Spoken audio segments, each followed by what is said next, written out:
Hi everyone, this is John with Homeroom Studios at homeroomstudios.com. Today I'm going to show you how to adjust your buffer settings to hopefully solve the issue that you may be having with dropouts in your audio. A common problem people have is when trying to record sessions and play back sessions that have a lot of tracks and inserts and plugins. The audio drops out and you get this warning that pops up saying that the buffer is too small, or the buffer can't play back the audio. What that means is that the interface in the computer doesn't have enough time to process all the information that you want it to process. So it kind of goes like, what the heck, I can't process all that, and just shuts off and stops. And you get that dropout. This can be a problem. So I'm going to go through how to adjust the settings accordingly to whichever task that you want to do in Pro Tools. So it's in Playback Engine. This is where you set up your hardware when you set up your interface when you install Pro Tools. So what we're going to be looking at here is this whole little buffer section in here. First, what we're going to look at is the buffer size. The buffer size and the disk buffer down here work hand in hand together. Usually when I'm switching tasks, I adjust both accordingly. You can play around with your computer however your system's set up. You may need to adjust one, not just the other, bring down one, bring up another. You can mess around until you find something that works for your computer. But I'm going to go through the two basic setups that I use that work, nearly all the time for me. Now, when I'm tracking vocals, or when I'm tracking anything really, I'm always going to use I usually always use the default that they give you, which is 256 samples and level 2 on the disk buffer. Okay, this is the buffer size, and this is the actual disk buffer, in milliseconds. What this 256 and level 2 is really the highest that I've found that will give you, smooth recording without hearing a noticeable audible delay and latency in the headphones. And this is important. If you have a singer that's singing or talking into the microphone and you have a high buffer, then they're going to hear a delay in their headphones, and that's going to throw them off. So you want a lower buffer, so that way the interface processes that vocals coming in quicker and gets it into their headphones quicker. So that's important. If you're recording a lot of tracks, like a lot of drums and a full band live, you may want to increase one or both of these. Especially if they're recording live, they may be listening just through their own instrument and not through headphones, so you never know. You may want to increase some of these, because if you're trying to record a lot of tracks and you have a low buffer, again, same thing, the computer is not going to have enough time to process all that coming in, and it's going to drop out. And that could be bad if, you're in the middle of a really great take. So what you want to do is you want to increase one of these. One or two of these. One or both of these. Either or.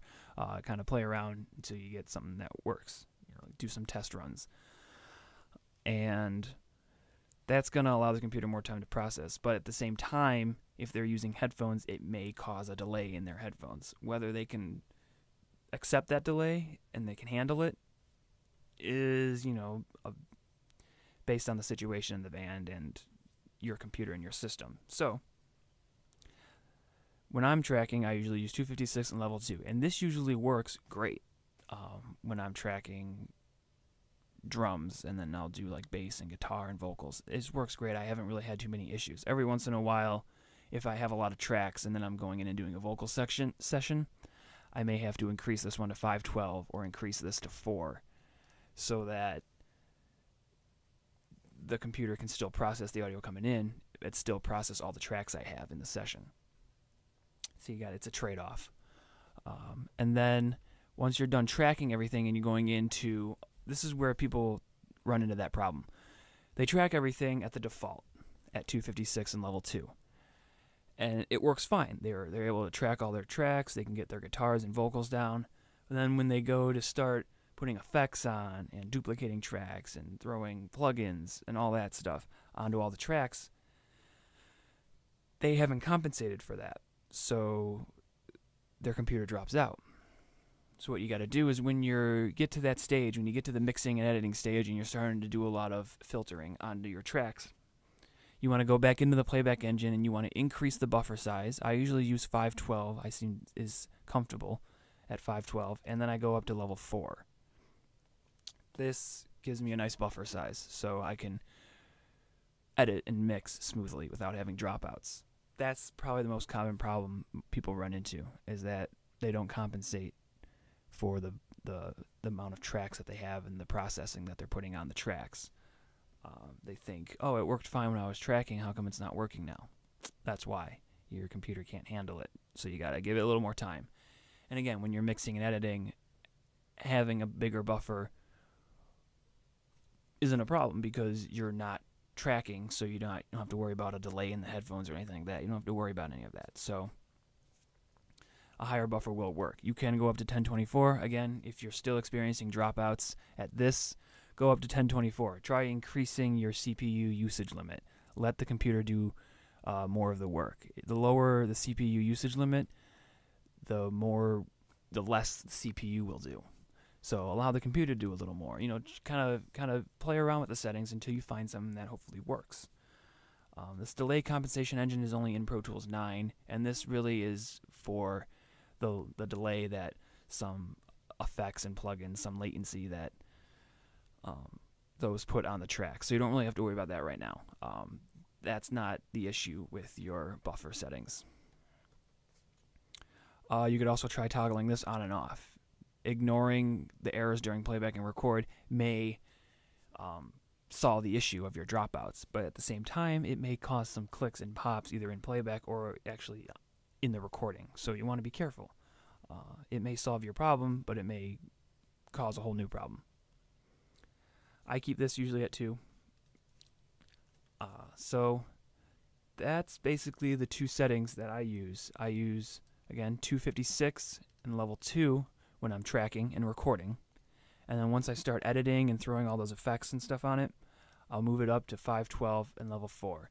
And again, every session I've done, I've done it this way, and I really had no problems. Every once in a while, I'll run into a little problem, so I'll increase one of these. You know, and I'll mess around a little bit, and that helps. And right here, is another little thing. It's the plugin streaming buffer. This I usually have set at level 2. Again, you can move this up if you want the plugin to buffer more, but again, it's like it says down here, it may require more system memory if you click that.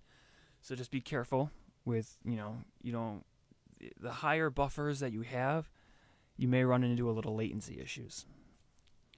So you gotta kind of find the middle ground. Those 2 settings I show you, though, seem to work really well. So try that. Try those tricks, and hopefully that'll help get rid of that buffer issue that you have. If you do that, if you increase your buffer all the way up and you're still having dropouts, close down any programs you may have running besides Pro Tools, especially other editing programs, things that take up a lot of CPU space.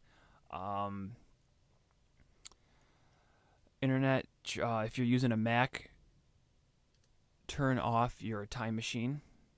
That's a big problem. Sometimes I'll forget to turn off my time machine, and Pro Tools will just run really slow, and it'll drop out, and I forget to turn it off sometimes. If you have any kind of automatic backup system, put that on pause, turn it off for your session, and then turn it on once you're done, because that will slow down your computer a lot, and that will cause major dropout issues. If you're using, if you do all that and you're still having problems, try dumbing down the appearance of your system. I know it won't make your computer look very flashy and cool, but, if you're using Windows, try going to Windows Classic mode, turning off all the bells and whistles, as they say, of your system, and that will clear up some speed on your computer, and that hopefully will solve your issue. If you're still having problems after that, check how much RAM you have, and maybe you need an upgrade of RAM. So it's really just troubleshooting, and hopefully I've shown you a few little tips so you can go in and mess around with those settings and try to troubleshoot and hopefully solve your problem. I hope that helps. Again, I'm John with Homeroom Studios, homeroomstudios.com. I got a recording blog. It's homeroomrecording.blogspot.com. Check that out. Just stuff going on, product reviews and more. And until next time, thanks.